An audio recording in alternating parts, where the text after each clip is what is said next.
দিনের আলোর কসম, নবী আপনার সুন্দর চেহারাটার কসম, তার মানে বন্ধুর চেহারার কসম করছে। এরপর আল্লাহ বলেন ওয়াল্লাইলি ইযা সাজা, বন্ধু আপনার কালো চুলের কসম। আমার যুবক ভাইরা, এক বন্ধুর চুলের কসম করছে গো, সুন্দর চেহারার কসম করলো, বন্ধুর কালো চুলের কসম করলো। দুইটা কসম করে আল্লাহ বলেন মা ওয়াদ্দাআকা রাব্বুকা ওয়া মা ক্বালা। আল্লাহ বলেন দুইটা কসম করে বলি মা ওয়াদ্দাআকা রাব্বুকা ওয়া মা ক্বালা, বন্ধু আপনাকে আমি ভুলি নাই, ভুলি নাই, ভুলি নাই, আপনার প্রতি আমি অসন্তুষ্ট হই নাই। সুবহানাল্লাহ। মক্কার বেঈমানরা রাসূলকে অপবাদ দিতে লাগলো, মুহাম্মদের আল্লাহ মুহাম্মদকে ভুলে গেছে রে। কিন্তু আমার আল্লাহ বলেন দুইটা কসম করে বলি বন্ধু আপনারে ভুলি না, আমি আপনারে ভুলি নাই, বলবো না। আপনার জন্য তামাম পৃথিবী আমার বন্ধুর জন্য আমি বানাইছি, আমার বন্ধুরে না বানাইলে এত সুন্দর করে আমি সাজাইতাম না। সেই বন্ধুরে আমি আল্লাহ কেমনে ভুলা যাই? বেঈমানরা আপনাকে বলছে আপনি ভুলে গেছেন, আমি আপনাকে বলি নাই গো বন্ধু। দুইটা কসমকে আল্লাহ বন্ধুরে সান্ত্বনা দিছে। আমার শাস্তাগঞ্জের বায়না, কথাগুলি একটু দিলের কান লাগায় শুনে। প্রথম দুইটা আয়াতে দুইটা কসম, কসম কেড়ে বন্ধুরে সান্ত্বনা দিল, বন্ধু আমি আপনাকে বলি নাই। এরপর আল্লাহ বলেন ওয়ালাল আখিরাতু খায়রুল লাকা মিনাল উলা ওয়ালা সাওফা ইউতিকা রাব্বুকা ফাতারদা। এরপর আয়াতে বলেন ওয়ালাল আখিরাতু খায়রুল লাকা মিনাল উলা। আল্লাহ বলেন আপনাকে দুনিয়ায় যা দিছি, আপনাকে যা দিছি তার থেকে কোটি কোটি কোটি গুণ, হাজার কোটি গুণ পরকালে আপনার জন্য বরাদ্দ রাখছি। আমি প্রথমে আপনাদেরকে বলছি শুধু আয়াতের দিকে লক্ষ্য করবেন, আয়াতের দিকে লক্ষ্য করবেন। প্রতিটা আয়াত যেন রে আমার বন্ধু রে আল্লাহ খুশি করছে, প্রতিটা আয়াত নবীরে খুশি করার জন্য আল্লাহ নাজিল করে দিল। আল্লাহ বলেন ওয়ালাল আখিরাতু খায়রুল লাকা মিনাল উলা। বন্ধু আপনাকে আমি দুনিয়ায় যা দিছি গো, কোটি কোটি কোটি গুণ বেশি পরকালে আপনার জন্য আমি বরাদ্দ রাখছি। এখান থেকে আরেকটা শিক্ষা হলো আমাদের জন্য, যেই মালিক দুনিয়া বানাইলো, দুনিয়া যে বানাইলো সেই মালিক বলতেছে দুনিয়া কিছুই না, দুনিয়া কিছুই না, আপনার জন্য পরকাল রাখছি।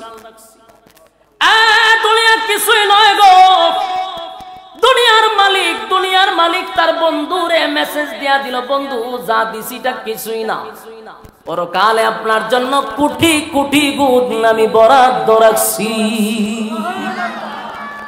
প্রতিটা আয়াতে যেন বন্ধুরে খালি খুশি করল। এরপরে পরের আয়াতে আল্লাহ বলেন ওয়ালা সাওফা ইউতিকা রাব্বুকা ফাতারদা। এরপরে আয়াতে আল্লাহ বলেন অচিরেই অচিরেই অচিরেই আপনাকে আমি এত খুশি করব, এত দিব, এত দিব, আপনি খুশি না হওয়া পর্যন্ত আমি দিতেই থাকবো, দিতেই থাকবো। জোরে জোরে কোন সুবহানাল্লাহ। আর যুবক ভাই, আল্লাহ তার বন্ধুরে বলে বন্ধু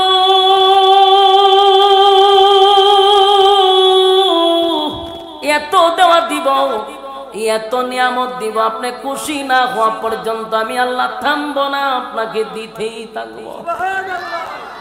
তার মানে প্রতিটা আয়াতের দিকে লক্ষ্য করে খালি বন্ধুরে খুশি করে। প্রতিটা আয়াত যেন বন্ধুরে খুশি করলো। ওয়ালা সাউফা ইউতিকা রাব্বুকা ফাতারদা, আপনাকে শীঘ্রই খুশি করব, শীঘ্রই খুশি করব। এই কথা কেন বললো? এখান থেকে একটা জিনিস স্পষ্ট বোঝা যায়, আল্লাহ তার বন্ধুরে সিগন্যাল দিছে, সিগন্যাল অচিরে খুশি করব। তার মানে হতে পারে তখন মক্কা বিজয়ের সুসংবাদ, আর না হয় 7 আসমানে মেরাজের রজনীতে 7 আসমান টপকাইয়া বন্ধুরে ইনভাইট করছে, সিদরাতুল মুনতাহা টপকাইয়া আরশে আজিম পর্যন্ত বন্ধুরে দাওয়াত দিয়া নিছে। চিৎকার দিয়া কোন সুবহান। এক আদম থেকে নিয়া ঈসা রূহুল্লাহ পর্যন্ত আজ যত নবী দুনিয়ার জমিনে পাঠাইছে, আদম নবী, মূসা নবী, যে সমস্ত নবীর আল্লাহর কাছে মহব্বত, কালিমুল্লাহ মূসা আল্লাহর সঙ্গে কথা বলতো রে, এত সম্পর্ক হওয়ার পরেও আমার আল্লাহ দাওয়াত দিয়া 7 আসমানে নেয় নাই। মূসা নবী আল্লাহর সঙ্গে কথা বলতে পারে নাই, দেখা করতে। ইব্রাহিম খলিলুল্লাহ আল্লাহর বন্ধু উপাধি পাইল, দুনিয়ায় থাকতে 7 আসমানে দাওয়াত দিয়া নেয় নাই, আরশে আজিমে দাওয়াত দিয়া নেয় নাই। ঈসা আলাইহিস সালাতু ওয়াস সালাম কেও দাওয়াত দিয়া আরশে আজিমে নেয় নাই, কোন নবীরে নেয় নাই। শুধুমাত্র কেবলমাত্র আপনি আমার নবীরে আমার আল্লাহ এত ইজ্জত দিল, বাইতুল মুকাদ্দাসে নবীরে নিয়া ইমাম বানাইলো, ইমামুল মুরসালিন। সুবহানাল্লাহ, ইমামুল মুরসালিন উপাধি লাগে গেল। লক্ষাধিক নবী রাসূলদেরকে আমার আল্লাহ মুসল্লি বানায়া দিল, আর আমার নবীরে ইমাম বানাইয়া সম্মান মর্যাদা বাড়ায়া দিছে রে।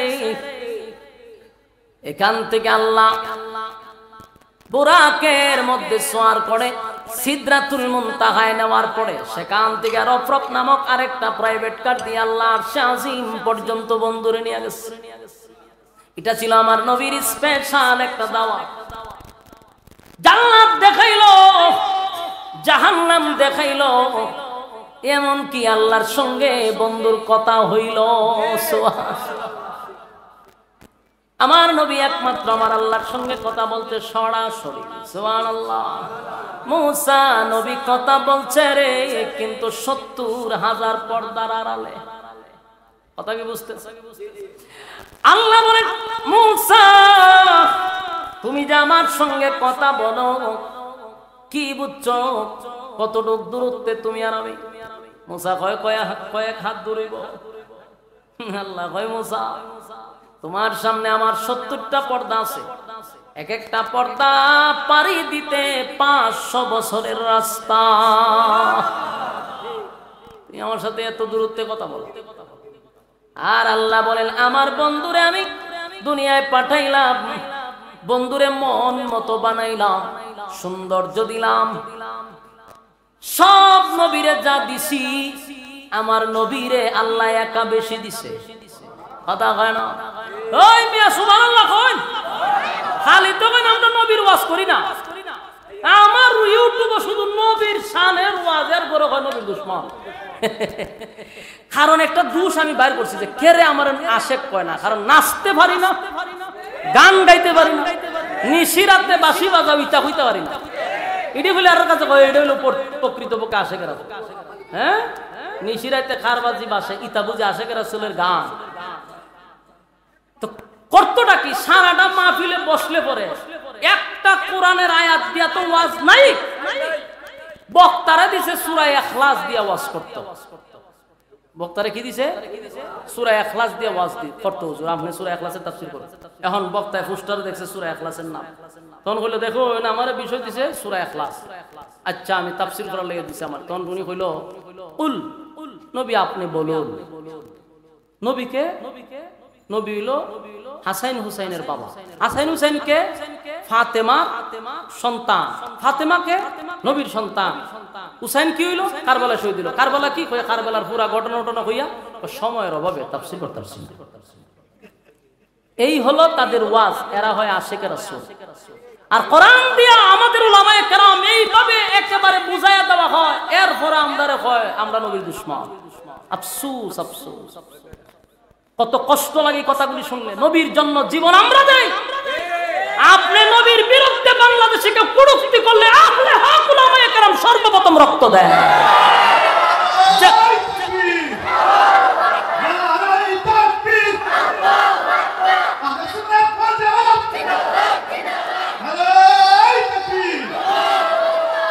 সব জায়গায় নবীর নাম। আমাদের সারা বাংলাদেশের উজ্জ্বল নক্ষত্র আহলে সুন্নাত ওয়াল জামাতের ভাষ্যকার মুনাজির আজম আল্লামা নূরুল ইসলাম অলিপুরি সাহেব জীবন ভর শুধু এদেরকে বুঝানিতেই বুঝাচ্ছে। মাদ্রাসার নাম পর্যন্ত দিছে নূরে মদিনা, ঠিক না? এই যে আমার থেকে মনে হয় আধা কিলো দূরে হবে হুজুরের মাদ্রাসা, নূরে মদিনা নাম দিল। আমার মাদ্রাসা যে করছি আমি শাহজাহানপুর মাদ্রাসা করছি, এখানে মাদ্রাসার নাম হলো মদিনাতুল উলুম। মদিনার নাম দিছি। আমি মসজিদ করব, আমার উস্তাদের সাথে পরামর্শ হলাম হুজুর মসজিদের নামটা কি দেওয়া যায়। হুজুর আমারে বলল আপনি মসজিদের নাম দিবেন মদিনা জামের মসজিদ। সেখানেও মদিনা। আমরা সব সময় নবীর পক্ষে কথা বলি, নবীর বিরুদ্ধে কেউ কথা বললে মাঠে নামি আন্দোলন করি, জীবন দেই, সবকিছু আমরা করি। আর আমরা রেখয় নবীর দুশমন। ওই অলিপুরি সাহেবের একটা বয়ান শুনছি আমি আইবার সময়, গাড়ির মধ্যে হঠাৎ করে সামনে আইছে হুজুর একটা এক্সাম্পল দিছে যে দুইটা ফল আছে ব্যতিক্রম, একটা হলো আনারস আর একটা হলো বেদানা। হুজুরের এক্সাম্পল আমার না, হুজুরে হইতেছে এটা একটা উল্টা হলা লাগাই দিছে। আনারসের মধ্যে রসে ভরা, ইডারে দিছে নাম আনারস, মানে রস নাই। আর বেদানার মধ্যে দানায় ভরপুর, এটার নাম দিছে বেদানা। বলছেন বাও না উল্টা? সুন্নতে ভরপুর যারা এদের কয় ওয়াহাবি, আর বেদাতে ভরপুর এরারে হয় সুন্নি। ঘটনা সত্য না মিথ্যা? সম্মানিত সুধী, দাড়ি রাখছি নবীর মহব্বতে, টুপি লাগাইছি নবীর মহব্বতে, পাঞ্জাবি লাগাইছি নবীর মহব্বতে, এই লাইনে চলতেছি নবীর মহব্বতে। আমাদের প্রতিটা কাজ নবীর মহব্বতে। ঘুমাইতে যাই নবী যেইভাবে ঘুমাইছে ডান কাঁধে, আমরা সেইভাবে ঘুমাইতে চাই নবীর মহব্বতে। প্রতিটা কাজে কর্মে খানাতে সব জায়গায় নবীর মহব্বতে। আমরার মধ্যে বলে নবীর মহব্বত নাই। ও মেকআপ টেকআপ লাগাইয়া এরপরে লাল নীল বাতি লাগাইয়া যারা এরার ভিতরে নবীর মহব্বত আছে। শুনো, সারাটা ওয়াজ শুননা আপনারা বিবেকের কাছে ছেড়ে দিলাম। সারা ওয়াজের মধ্যে নাই একটা কোরআনের আয়াত উল্লেখ দৌড় মারবার মন চায়। মক্তবের ছাত্ররা এর চেয়ে সুন্দর করে পড়ে, তো পড়তো কেমন আয়াত করতে না। এরপরে নাই হাদিস নাই কোরআন, কতখান বাপ দাদার গিচ্ছা আজগুবি কাল্পনিক, নাই কোরআন নাই হাদিস ইত্যা কইয়া এরপরে হয় সময়ের অভাবে ওয়াজ করতেছি। আমি আপনাদের কাছে মাফ চাই ভাই, আপনাদের বিরুদ্ধে না আমি একটা বক্তব্য আজকে এক সপ্তাহ ধরে দিতেছি। আপনার আকীদা আপনার কাছে, আমার আকীদা আমার কাছে, কিন্তু আমাদের ইসলাম এক। আপনি যেই আল্লাহকে আল্লাহ বলেন আমিও সেই আল্লাহর আল্লাহ বলি। আপনি যেই নবীর জন্য মহব্বত পাগল আমিও সেই নবীর মহব্বতে পাগল। আপনি যে কোরআনকে আল কোরআন মানেন আমিও সেটাকে কোরআন মানি, আল কোরআন মানি, তার সংবিধান মানি। তাহলে মূলে আমরা এক। আপনার আল্লাহও ঠিক আছে, আমার নবীও ঠিক আছে, কোরআনও ঠিক আছে। এখন আপনার মধ্যে দূরত্ব হলো আকীদা নিয়া। ভাই আপনার আকীদা আপনার জায়গা থাক, শত্রুতা আমি ঘুরে লাভ নাই। আপনিও আমার নবীর দুশমন কইেন না, আমিও আপনারে বিরুদ্ধে কথা বলবো না, কারণ আমাদের কলিজা লাগে নবীর জন্য জীবন দিয়ে আমরা উল্টা তহমত দেন আমরা, এটা তো কষ্ট লাগে। সারাটা বয়ানে আমরা শুধু নবীর ওয়াজ নবীর ওয়াজ নবীর ওয়াজ, এরপরে আমরা করি না। কথা বুঝতেছেন? আমার এলাকা প্রথম মাহফিল তো ঝামেলা করছে, আপনারা জানেন, বহুত দরবার টরবার মাহফিল হয়েছে। তখন কুয়াকাটার হুজুর আনছিলাম, আনার পরে ওয়াজ করছে, ফার্স্ট টু লাস্ট পুরাটা ওয়াজ খালি নবীর শানে। মানুষ কানতে কানতে ফ্যান্ডেলে মনে করেন গড়াগড়ি শুরু করছে। বিকাল বেলা ওই যে ফিররা বাধা দিছিল, যে ফিররা মিছিল মিটিং করছিল, এরার মুরিদানে গিয়ে বলে হুজুর ওয়াজ তো বালা করছে, খালি নবীর কথা কইছে, খালি নবীর কথা কইছে, খারাপ করছে না তো। ফিরে তো করছে বিপদ, মুরিদরে বুঝাইতো কেমনে? কই ও তো বালা বালা না, কিতা কয় ও তো বালা বালা না রে, মুরিদ না হুজুর আমরা তো দাঁড়া বইয়া উঠছি পুরো নবীর ওয়াজ হয় অত বালা বালা না। চিন্তা করছেন উম্মতের মধ্যে কি পরিমাণ ফাটল সৃষ্টি করে রাখছে। এই জন্য ছোটখাটো বিষয় নিয়ে আমরা দ্বন্দ্ব করবো না। আপনি নবীরে মহব্বত করেন বিশ্বাস করি, আপনি নবীর জীবন দিবেন আমি বিশ্বাস করি, আপনি নবীরে মহব্বত করে এই জন্যই নবীর জন্য পাগল বিশ্বাস করি। আপনি দাঁড়ান আমি বৈশা, আপনি দাঁড়াইয়া করেন আমি বৈশা করি, অসুবিধা নাই তো, কোনো অসুবিধা নাই। কিন্তু আপনি আমার মধ্যে যে গ্যাপটা, এই গ্যাপটা পূরণ করা দরকার। সাধারণ মানুষের মধ্যে কিছু লোকগুলি এই ফাটল সৃষ্টি করতেছে। আপনি নবীর মহব্বত করেন, আমাকে আপনি বলেন নবীর জন্য যদি জীবন দিতে হয় আমরা প্রস্তুত। কারণ হাসরের মাঠে আমার নবীর সুপারিশ ছাড়া একটা মানুষ জান্নাতে যেতে পারবে না। দুনিয়াতে যেমন নবী লাগছে পরকালেও নবী ছাড়া উপায় নাই। এই নবীর বিরুদ্ধে কেউ কথা বললে আমরা সহ্য করবো? বেহুদা ভুল বুঝাবুঝি হচ্ছে আল্লাহর রাস্তে। এই যে মাদ্রাসা, এখানে মাদ্রাসা আছে, এই মাদ্রাসা দিয়া দেখেন খালি নবীর কথাই চলে। বাস্তব না বাস্তব? আমরা মিলেমিশে চলতে চাই। টুপিওয়ালারা যদি এক হয়ে যায়, কসম খোদার বাংলাদেশে রাজত্ব করার কেউ নাই। কোটি কোটি টাকা ব্যয় করা হচ্ছে আপনার আমাদের মধ্যে দূরত্ব সৃষ্টি করার জন্য। এই ওয়াহাবি সুন্নি নিয়ে মাঝখানে দিছে একটা দেওয়াল তৈরি হইরা, মাঝখান দিয়া ফায়দা লুটতেছে রাম আর বামরা। কিন্তু আমরা মূলে এক ছিলাম। আপনার যে আল্লাহ আমারও সেই আল্লাহ, আপনার যে নবী আমার সেই নবী, আপনার যে কোরআন আমার সেই কোরআন। মাঝখানে কেন ফাটল সৃষ্টি হবে? কোটি কোটি টাকা খরচ করে উম্মতের মধ্যে ফাটল সৃষ্টি করতেছে রাম বামগুলি। আজকে যদি সব টুপিওয়ালারা এক হয় বাংলার জমিনে, কসম খোদা বাংলাদেশে আর কেউ থাকবে না উলামায়ে কেরামদের উপরে কথা বলা।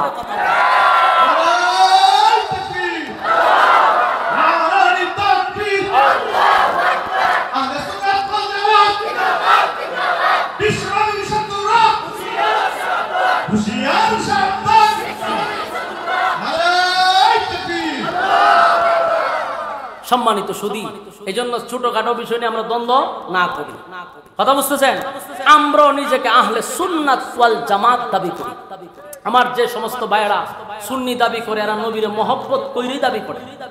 এরা যে নবীর মহব্বত করে না এটা আপনি অস্বীকার করতে পারবেন না। 100% এদের মহব্বত আছে। এই মহব্বতটার সাথে শুধু অনুসরণটা লাগাই দিলি চলতো, আদা হয় না। এই জন্য বলুন নবীর মহব্বত কি আছে না নাই? সবার ভিতরে আছে। যার ভিতরে নবীর মহব্বত নাই হে কোনোদিন ইমানদার হতে পারে না। আদাখন ঠিক? আল্লাহ বলেন যে আমি আপনাকে খুশি করব যতক্ষণ না পর্যন্ত আপনি খুশি না হন। এটার কয়টা ব্যাখ্যা হইলো? একটা হইলো ওই মক্কা বিজয়, আর একটা হইলো মেরাজকে কেন্দ্র করে। আরেকটা ঘটনা শুনেন এটাকে কেন্দ্র করে। ওই যে কইলো খুশি না হওয়া পর্যন্ত আপনাকে দিতেই থাকবো, এটার আরেকটা কারণ হলো হাসরের মাঠে আল্লাহ বলবেন আপনি জান্নাতে যান, রাসূল বলবেন যে আমি জান্নাতে ততক্ষণ যাব না যতক্ষণ আমার উম্মত জান্নাতে না যাবে। আমার যুবক ভাইরা, উম্মতের প্রতি নবীর কত মায়া, কত মায়া। আল্লাহ কয় আপনারে খুশি করব, নবী কয় আপনি আমারে খুশি করতে পারবেন না যতক্ষণ আমার উম্মত জাহান্নামে থাকবে। সুবহানাল্লাহ। আমার যুবক ভাইরা, উম্মতের প্রতি আমার নবীর কত মায়া রে, কত মায়া, কত মায়া। আল্লাহ কয় বন্ধু আপনারে আমি খুশি করব। নবী কয় আমারে কেমনে খুশি করবেন মালিক? যদি আমার উম্মত জাহান্নামে থাকে আমি নবী তো খুশি হব না। আল্লাহ কয় তাহলে আপনাকে খুশি করতে গিয়া আমি এটা অর্ডার দিয়া দিলাম, সুপারিশের দায়িত্ব আপনার হাতে দিয়া দিলাম। আপনার যারে খুশি তারে লইয়া জান্নাতে যান। আমার যুবক ভাইয়েরা, এটা একটা কারণ হতে পারে ওয়ালা সাউফা ইউতিকা রাব্বুকা ফাতারদা। এই আয়াতের ব্যাখ্যা এটাও হতে পারে আল্লাহ বলছেন আপনাকে খুশি করব। নবী তো তখনই খুশি হবে রে যখন নবীর উম্মত জান্নাতে যাবে, ঠিক না? এই যুবক ভাইরা, এরপরে আয়াতগুলি ধারাবাহিক একটু মনোযোগ দিয়ে শুনেন। আল্লাহ বলেন আলাম ইয়াজিদকা ইয়াতীমান ফাআওয়া। এই আয়াতের কথাগুলি মনোযোগ দিয়ে শুনুন। এতক্ষণ আল্লাহ নবীরে খুশি করলো, খুশি করলো। এখন যে আয়াতগুলি আমি পড়তেছি এগুলা হলো অতীতের কিছু কথা বইলা নবীর অভিমান ভাঙায়া দেওয়া। কারণ 15 দিন কোরআন নাজিল হয় না, নবীর ভিতরে কিছু কষ্ট আছে, 15 দিন আমার নবী কাঁদছে। তাই আল্লাহ নবীরে খুশি করার জন্য বলে আলাম ইয়াজিদকা ইয়াতীমান ফাআওয়া। আল্লাহ বলে বন্ধু একটু স্মরণ করে দেখেন আপনি কি এতিম ছিলেন না? আমি আল্লাহ কি আপনারে আশ্রয় দেই নাই? বন্ধু আপনি তো এতিম ছিলেন, তখনও আপনাকে আমি ভুলি নাই, ভুলি নাই, ভুলি নাই, ভুলি নাই। আর এখন বুঝি আপনারে আমি ভুলা যাব। আলাম ইয়াজিদকা ইয়াতীমান ফাআওয়া। বন্ধু আপনি এতিম ছিলেন, আমি আপনাকে তখনও ভুলি নাই, আপনাকে আশ্রয় দিছি। এরপর আল্লাহ বলেন ওয়াজাদাকা দাল্লান ফাহাদা। বন্ধু আপনি তো পথ হারা অবস্থায় থাকার কথা, আমি আল্লাহ আপনাকে পথ দেখায়া দিছি। এটার ব্যাখ্যা হলো যেই ছেলেটার মা নাই, বাবা নাই গো, আত্মীয় স্বজন কেউ নাই, গার্জেন নাই, এই ছেলেটা তো লেখাপড়া করতে পারে না। এটা তো রাস্তার টোকাই হয়, হিরুঞ্চি হয়। বাস্তব না বাস্তব? যার মা বাবা নাই, কেউ গার্জেন না, এটা রাস্তাঘাটে দৌড়াদৌড়ি করে, লেখাপড়া করে না, খারাপ হয়ে যায়। আল্লাহ কয় বন্ধু আপনার মা নাই, বাবা নাই, গার্জেন নাই, আমি আল্লাহ আপনাকে গার্জেন হইয়া স্নেহের চাদর দিয়া ঘুরা রাখছি, পথ হারা আপনাকে করতে দেই নাই। বন্ধু আপনি কেমনে বলেন আমি ভুলে গেছি? এতিম অবস্থায় পাইয়া আপনাকে আশ্রয় দিলাম, পথ হারা হইতে দেই নাই, সঠিক পথে রাখলাম। এরপর আল্লাহ বলেন বন্ধু এখানেই না, ওয়াজাদাকা আইলান ফাআগনা। আপনি নিঃস্ব ছিলেন, গরিব ছিলেন, আমি আপনাকে ধনী বানাইছি। আমার যুবক ভাইরা দিলের কান লাগায়া শুনেন, আল্লাহ বলছে আপনি গরিব ছিলেন গো, আমি আপনাকে ধনী বানাইছি। কি বানাইছি? আরো জোরে, আরো জোরে, সবাই মিলে। কেন বারবার বললাম? আমাদের বাংলাদেশে ওয়াজ চলে একটা, এটা হলো নবী খালি গরিব, নবীর পেটে ভাত। এই ওয়াজ চলতেছে যুগের পর যুগ, কিন্তু আল্লাহ কয় আপনারা ধনী বানাইছি। এই ওয়াজ চলে না। ইসলামটারে এমন ভাবে নিয়ে আসছে, একেবারে ভিক্ষুকের জায়গায় নিয়ে বসাই দিছে। অথচ আল্লাহ বলেন আপনি গরিব ছিলেন, আপনাকে ধনী বানাইছি। আমরা সারা জীবন ওয়াজ করি খালি গরিব গরিব, ইসলাম মানে গরিব। এগুলা কইরা ইসলামের ইজ্জত 12টা বাজায়া দিছে। আজকে শিল্পপতিদের ছেলেরা মাদ্রাসায় ভর্তি করে না, কারণ আমাদের ইসলামটা আছে কোথায় নিছে? ইসলামটা নিছে জানাজার কাছে, ইসলামটা নিছে মসজিদ আর মাদ্রাসা, এতটুকু। অথচ এই আলেম উলামারা দিনের ইলম শিকার করে শুধু মসজিদ আর মাদ্রাসা নয়, আলেমদের যোগ্যতা হলো রাষ্ট্র পরিচালনা করা। কথা হয় না? ইমাম আর মুয়াজ্জিন শুধু মসজিদের জন্য না, যিনি ইমাম তিনি নেতা। শুধু মসজিদ চালাবে এমনটা নয়, সে তো রাষ্ট্র চালাবে। ইমাম কি চালাবে? রাষ্ট্র চালাবে। আমি প্রথমেই বলছি কোটি কোটি টাকা খরচ করে আমাদের মধ্যে ফাটল সৃষ্টি করতেছে। আলেমদেরকে শুধু মসজিদ কেন্দ্রিক, মাদ্রাসা কেন্দ্রিক, জানাজার মাঠে এতটুক পর্যন্ত আমাদেরকে আবদ্ধ করে রাখছে, বন্দী করে রাখছে। আর বাকি রাষ্ট্র বদমাশ সুর গুন্ডাদের হাতে চলে গেছে। আমাদের উচিত ছিল দেশ পরিচালনা করা, কিন্তু আমাকে দিচ্ছে না। কেন? হুজুর, হুজুর মানি হলো মসজিদ। হুজুর আপনি থাকবেন মসজিদে, হুজুর টিফিন বাড়ি দিয়া গরম ভাত এনে দিব, আপনি খাইবেন মসজিদে বইয়া, ঘুমাইবেন, বিছনা করে দিছি, নামাজের টাইমে নামাজটা পড়াইবেন, কেউ মরে গেলে জানাজাটা পড়াইবেন, পড়াইয়া এরপরে আবার গিয়ে একটু দোয়া করবেন, 500-1000 টাকা যাওয়াই দিয়ে চুপ করে পড়বেন। আর বিয়া শাদী হইলে আপনারা ডাক দিবেন। এই কাজের লেগে গেল হুজুর। বাংলাদেশের মানুষের ব্রেইনের ভিতরে ঢুকাই দিছে, ব্রেন ওয়াশ করাই দিছে যে হুজুর হলো এতটুক কামের লাগে। আফসোস আফসোস। অথচ এই হুজুররা দেশ চালাইছে, আর পৃথিবী হুজুরদের আঙ্গুলের ইশারায় চলছে। ইতিহাস আপনি আমাকে জানতে হবে। ইতিহাস জানি না, না জানার কারণে আজকে মসজিদে ইমামতি করি আর 1.5 টাকার মুসল্লি আমাদেরকে ধমক দেয়। ভালো করে প্রস্রাব পায়খানা করতে পারেন এমন মুসল্লি ইমামরে ধমক দেয়। কারণ আমি আমার মর্যাদা জানি না তো, আমি আমার ক্ষমতা জানি না। বাঘ ছোটবেলায় বাচ্চা যদি ছাগলের ভালো বড় হয়, এই বাঘরে দেখা যায় ছাগলে গুতা, কিন্তু বাঘ তার ঐতিহ্য ক্ষমতা ভুলে গেছে। হে যে হুঙ্কারের জাতি, হে ভুলে গেছে। এ ছাগলের সাথে থাকতে থাকে ছাগলের পিছনে গুতা দেয়। এ গুতা খাইতে খাইতে এক সিফাত গিয়ে বই চুপ করে জিগা আরেকজন তীর পরিচুপ করে কয়ার আর অত্যাচার এই গান। আরেক বাঘের দুইটা সর দিছে গালের মধ্যে, সুরা তুই আইসব করতে গা, আমি দিগানে বলেছি যে তোর হুঙ্কারে সব পালাইবার কথা, আর এরার অত্যাচারে তুই দেওয়াল পেট লাগাই রাখছিস, তুই তো তোর ঐতিহ্য ভুলে গেছিস। তা আমরা হুজুররা হযরত উমরের ইতিহাস ভুলে গেছি, ওসমানের ইতিহাস ভুলে গেছি, মুহাম্মদুর রাসূলুল্লাহর জিন্দেগি ভুলে গেছি। আমার রাসূল দেশের প্রেসিডেন্ট ছিল, নবী দেশের রাষ্ট্রনায়ক ছিল। আজকে অনেক আশেকে রাসূলরা এটা জানেই না। নবী যে দেশ চালাইছে এরা জানেই না, এরা আছে শুধু খালি বিরিয়ানি আর জিলাপি লইয়া। কুনাহান্ডা 1 কেজি কম পড়লো কিনা? আরে ভাই, তোদের পক্ষেই কথা বলতেছি। কেন আমি আর তুমি মিলাদের মধ্যে থাকবো? তুমি আর আমি রাষ্ট্র চালাবো। হাতে হাত মিলাও, কাঁধে কাঁধ মিলাও, তুমি আর আমি রাষ্ট্র চালাবো। আমাদেরকে জিলাপি আর বিরিয়ানি দিয়ে বসায় রাখছে, আমরা এই কাজের জন্য নয়, আমাদের ঐতিহ্য আমরা ভুলে গেছি। এই জন্য কাঁধে কাঁধ মিলাও, হাতে হাত মিলাও, আমরা আগামী দেশ চালাবো। তবে ঐক্য হতে হবে, ঐক্য ছাড়া বিকল্প কোনো রাস্তা নাই। সম্মানিত সুধী, এবার আসুন, রাসূল সাল্লাল্লাহু আলাইহি সাল্লামকে আল্লাহ বলতেছে আপনি গরীব ছিলেন, আপনাকে ধনী বানাইছি। তার মানে ইসলাম শুধু গরিবের মধ্যে নয়, ধনীর মধ্যেও আছে। হযরত উসমান রাদিয়াল্লাহু তাআলা আনহুর যেই পরিমাণ সম্পদ ছিল, তখনকার যুগের শিল্পপতি ছিল, এই ধনী হওয়ার পরেও কি ইসলাম পালন করে নাই? তাহলে আমরা খালি ইসলামটাকে গরিব বানাই কেন? সুলাইমান আলাইহিস সালাতু ওয়াস সালামের জীবনী পড়বেন, কোরআনের একটা আয়াত আছে, লম্বা তাফসীর আছে, অনেক উলামায়ে কেরাম এটা নিয়ে আলোচনা করছে, শুনবেন, আমাদেরও আলোচনা আছে, শুনে নিবেন। সুলাইমান নবীর আল্লাহ গোটা পৃথিবীর বাদশা বানাইছে, পৃথিবীর, গোটা পৃথিবীর, একটা দেশ না। এই সুলাইমান নবী পৃথিবী চালাইয়াও আল্লাহর গোলামি করছে। আর আমরা রে কই নিয়ে বসাইছে, চিন্তা করছে, এটি কইলে তো আমি বালা না।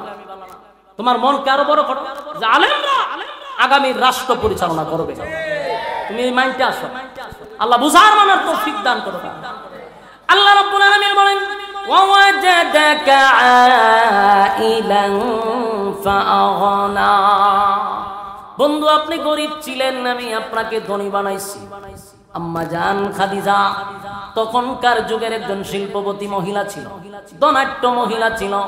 আরবদের মধ্যে যারা ব্যবসা করত সবার মধ্যে খাদিজা অন্যতম একজন মহিলা ছিল, যার অটাল সম্পত্তি ছিল, কোটি কোটি টাকার সম্পদ।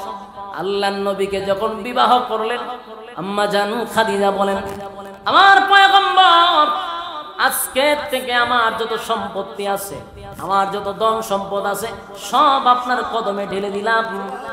আপনি ইসলামের জন্য যেভাবে পারেন, যেমনে পারেন খরচ করেন, আমার কোনো অধিকার নাই, আমার কোনো মন্তব্য নেই। আমার যুবক ভাইরা, এখান থেকে আপনি আমার শিকার আছে। তার মানে আমার নবী এক সময় দেশের প্রেসিডেন্ট ছিল কি ছিল না? নবী যে দেশ চালাইছে, এই ওয়াজ কেন করেন না? আর কত জিকির মানুষের শিখাইবেন? জিকির তো মানুষে করতে পারে, ইল্লাল্লাহর জিকির পারে, আল্লাহর জিকির পারে, তাসবিহ পড়তে পারে, এগুলা ঘরে বসে ইবাদত করার জিনিস। জিকির মাহফিলে না, লোক দেখানো ইবাদতের দরকার নাই তো। জিকির করবেন ঘরে বসে, আপনি তাহাজ্জুদের সময় জিকির করেন, আল্লাহরে শুনান। মাহফিল আইয়া কুকুর কাকুর কইয়া আপনি মাফলা ফায়া সুপাই একটা রূপটা তো করে জানগা, এটা বন্ডামি ছাড়া আর কিছুই না। জিকির করবেন একা, কিন্তু আল্লাহর সামনে বসে আপনি জিকির করেন, একা থাকেন, পকেটের ভিতরে আপনি তাসবিহ রাখেন, মানুষকে দেখায় না, পকেটের ভিতরে তাসবিহ পড়েন, বাহির কইরা সুবহানাল্লাহ সুবহানাল্লাহ, এডি কিতা? এটা তো লোক দেখানো ইবাদত, এটা বন্ডামি। তাসবিহ পড়তে গেলে পকেটে রাখেন, তাসবিহ আপনি এমন ভাবে পড়তেছেন মানুষে বুঝবো আপনার পকেটে হাত দিয়ে রাখছেন, এটা হলো আপনার সত্যিকারের আল্লাহওয়ালা। মানে তাসবিহ একটা নিয়ে আইবো, সুবহানাল্লাহ সুবহানাল্লাহ সুবহানাল্লাহ, মানুষের দেখায় আমি তাসবিহ পড়ি, এতেরে বন্ডরে, এটা বোঝার বাকি আছে নি? বন্ডামি বাদ দিতে হবে। এই মাহফিল আইসা জিকির কইরা কইরা আধা ঘন্টা সময় কাটানোটা অনর্থক, ফালতু, এছাড়া আর কিছুই না। এরপরে কয় আমরা তো নবীর শান গাই, তোর শান গাওয়ার জায়গা এটা না, তোর ওয়াজ করবার লেগে আছে, তুই ওয়াজ করবি, তুই কোরআন হাদিস দিয়ে ওয়াজ কর, মানুষকে বুঝাই দিলে তোরা আনছে, তুই কেন শান গাছ করে? প্রত্যেকেই গজল শিখা, গজল গাওয়া, এটা কি আপনারা লেগে ফরজ না ওয়াজিব না সুন্নত না কোনো নৃত্য না? মন চাইছে একজনে বয়ে বয়ে গাইলো আবেগে, আমরাও গাই, কিন্তু মাহফিলে এইগুলো হয়ে আমি সময় কাটাইতাম কেন? আর জিকির দিয়া আধা ঘন্টা নাচে বলে কেন? এই কথাগুলি বলি দীক্ষা আমার আমি নবীর দুশমন, অথচ আপনার পক্ষে কথা বলতেছি। নবীর মহব্বত সবার ভিতরে আছে, মাহফিলও জাহির করার দরকার নাই, আধা ঘন্টা জিকির দিয়া, জিকির আল্লাহর জন্য করবেন, একা করেন ঘরের ভিতরে। সম্মানিত সুধী, এই যে কথাগুলি বলার দরকার ছিল, এরা তো এই কথা বলে না, কোন সময় বলবে? সারাদিন তো জায়গা জিকির আর বহাবকি। রাসূল যে দেশের রাষ্ট্রনায়ক ছিল এই কথাটা তো ওয়াজ একবারও বলে না। উমর যে দেশ পরিচালনা করছে এটাও বলে না। আল্লাহর রাসূল দেশ পরিচালনা করছে, প্রেসিডেন্ট ছিল, সেই ওয়াজ বেশি বেশি বেশি করে করা দরকার। কেন বেশি বেশি করা দরকার? কারণ আজকে আলেমরা যখন নির্বাচনে দাঁড়ায়, রামবাম রামদারে কয় হুজুরা রাজনীতি করতে পারে, হুজুরা রাজনীতি পাইছে গো, হয়নি? প্রকাশ্যে কয় হুজুরা রাজনীতি পাইছে গো। এখন সব সময় যদি ইউয়া শুনতো যে রাসূল দেশের প্রেসিডেন্ট ছিল, তাহলে কি আমরা কইতো যে হুজুরা রাজনীতি পাইছে গো? দিদি তো কয় না, এরা কয় কি তার নবীর ভেড়ো ভাত তোর আসিল, নবী খাইতে পারছে না, শরীরে তালি আসিল, এইগুলা কইয়া সাধারণ ওই রামবাম রে বুঝাইছে। রামবামরা কয় দেখছ নি নবীর ভেড়ো ভাত তোর আসিন আর হুজুরে প্রাইভেট কার্ডটা চলে, হুজুরে রান খায়। কথা বুঝতেছে? তো নবী যদি এই যুগে থাকতো, পৃথিবীর সবচেয়ে দামি হেলিকপ্টার তো নবী চালাইতো। কথা কয় না? তোমার ফিরে যদি গুরু দিতে পারো, তাহলে সারা পৃথিবীর উম্মতেরা নবীরে স্বর্ণ দিয়ে হেলিকপ্টার বানাই দিত। নবী যদি থাকতো এখন যদি হেলিকপ্টার চালাইতো স্বর্ণ দিয়া। আল্লাহ কয় আপনার দুই জাহানের বাদশা বানাইছি, নবী যদি চাইতো পাহাড় স্বর্ণ হয়ে যেত। হ্যাঁ, নবী দেশ চালাইছে, দেশের রাষ্ট্রনায়ক ছিল। হযরত ওমর দেশের রাষ্ট্রনায়ক ছিল, আবু বকর দেশের রাষ্ট্রনায়ক ছিল, উসমান দেশ চালাইছে, আলী দেশ চালাইছে। এখন আমরা হুজুরের রাজনীতি পাইছে, এটা দোষ তো আমরা আর আমরা মাঝের কাছে কইছি না। প্রতিদিন বলতে হবে নবী দেশের রাষ্ট্রনায়ক ছিল। কথা না আমরা রুজুজিকে রাজনীতি পাইছেন কো? আমরা কোন স্বয়ং আল্লাহর রাসূল থেকে রাজনীতি শিখছি। জোরে কই না? রাজনীতি পাইছেন কো? স্বয়ং আল্লাহর রাসূল থেকে রাজনীতি শিখছি। কথা কয় না দি? আমরা শিখানোর দরকার, তোরা হইছত তো। আমরা তো একটা ডকুমেন্টস আছে, নবী কাছে শিখছি, নবী দেশ চালাইছে, আমরা চালাইতে চাই। তোরা হইছত তো। এখন তোরা যদি আমাদেরকে জিজ্ঞাসা করো রাজনীতি পাইছি কই, আমরা জিজ্ঞাসা তোরা পাইছত কই, আমরা উত্তর দিব রাসূলের কাছ থেকে। তোরা কি উত্তর দিবি? তোরা উত্তর কি দিবি? এই জন্য বুঝার দরকার। আল্লাহ বলেন ওয়াজাদাকা আইলান ফাআগনা, আপনি গরীব ছিলেন, আপনাকে আমি ধনী বানাইছি, ধনী বানাইছি। এরপর আল্লাহ বলেন ফাআম্মাল ইয়াতীমা ফালা তাকহা। আমার যুবক ভাইরা, আল্লাহ রাব্বুল আলামিন তার বন্ধুকে উদ্দেশ্য করে বলে, বন্ধু আপনি এতিম ছিলেন, তাই এতিমের প্রতি আপনি কঠোর হইয়েন না। বলুন আমার নবীর চেয়ে বড় এতিম কি আর কেউ ছিল? আমার নবী ছিল সমস্ত এতিমদের সর্দার। নবীর চেয়ে এতিম আর কেউ নাই রে। দুনিয়াতে আসার 6 মাস আগেই বাবা চলে গেল। দুনিয়ায় আসার পরে আমার নবীর বাবারে একটা নজরও দেখতে পারল না। এরপরে চলে গেল হালিমাতুস সাদিয়ার কাছে, সেখানে 4 বছর পরে আসার পরে মার কাছে 2টা বছরও থাকতে পারলো না। বাবার কবর জিয়ারত করতে গেল মায়ের সঙ্গে। কবর জিয়ারত করতে গিয়া বাবার কবরের সামনে মাও দুনিয়ার থেকে বিদায় হয়ে গেছে। আমার নবী ছোট মানুষ, শিশুকালে যখন মা তার সন্তানকে নিয়ে বাবার কবর জিয়ারতে গেছে, সেখানে গিয়া মাও চিরবিদায় হয়ে গেল রে। এখন আমার নবীর মাও নাই, বাবাও নাই। দাদা আব্দুল মুত্তালিব রাসূলকে লালন পালন করলেন। কিছুদিন পরে আব্দুল মুত্তালিব দুনিয়ার থেকে বিদায় হয়ে গেল। আমার নবীর চেয়ে এতিম আর কেউ নাই। এজন্য আল্লাহ বলেন, বন্ধু আপনি এতিমদের প্রতি কঠোর হইয়েন না। আমার যুবক ভাইরা, নবীরে বলা মানে কিয়ামত পর্যন্ত উম্মতি মুহাম্মদীকে আল্লাহ শিক্ষা দিছে। আমাদেরকে আল্লাহ বলতেছে, বান্দারে উম্মতেরা, আল্লাহর নবীরে বলা মানে উম্মতে মুহাম্মদীকে আল্লাহ বইলা দিছে। কিয়ামত পর্যন্ত যাদের সামনে এতিম থাকবে কোনদিন এতিমের সাথে তোমরা কঠোর আচরণ করবা না। কথা কি বুঝতেছেন? এতিমদের প্রতি দয়া দেখাইবেন, এতিমের সাথে খারাপ আচরণ করবেন না, এতিমদেরকে ধমক দিবেন না। আপনার সন্তান যদি এতিম হতো তাহলে বুঝুন আপনি কোন অবস্থায় থাকতেন। আপনি শুকরিয়া আদায় করবেন, আল্লাহ আমার সন্তানগুলির চোখের সামনে আমি এখনো আছি, এটা আমার সন্তানদের জন্য আমি একটা নিয়ামত। বাবা নাই যার, মা নাই যার, পৃথিবীতে আর কেউ নাই তার। আমার যুবক ভাইরা, এই জন্য মাঝে মধ্যে মাদ্রাসায় অনেক এতিম ছাত্র আছে, সাবধান, কঠোর আচরণ করবেন না। ক্ষমতা থাকলে, অর্থ থাকলে, ব্যবসা বাণিজ্যের ফাঁকে ফাঁকে মাঝে মধ্যে এতিমদেরকে নিয়ে এক বেলা খাওয়ার চেষ্টা করবেন। নিজে একদিন বাসার থেকে চলে আসবে, আইসা তাদেরকে আপনার রান্না করে খাওয়াইবে, নিজেও খাইবে।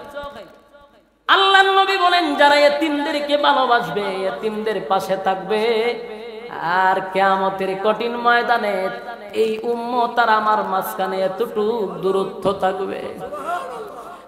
শাস্তাগঞ্জের বাইরা, এতিমদের প্রতি আমাদের দয়া মহব্বত বাড়াইতে হবে। কথা হয় না দি? এতিমদের প্রতি কঠোর হওয়া যাবে না। যেখানে এতিম পাবেন, অনেক সময় আমরা এতিমদের জায়গা মাইরা খায়, এতিমদের হক মাইরা খায়, আছে না নাই? আপন চাচা বাতিজার হক মাইরা খায়া বই রইছে। এতিমের হক নষ্ট করা যাবে না। কিয়ামতের ময়দানে আল্লাহ বলেন যারা এতিমের হক নষ্ট করছে তারা জান্নাতের গ্রান্ট পাবে না।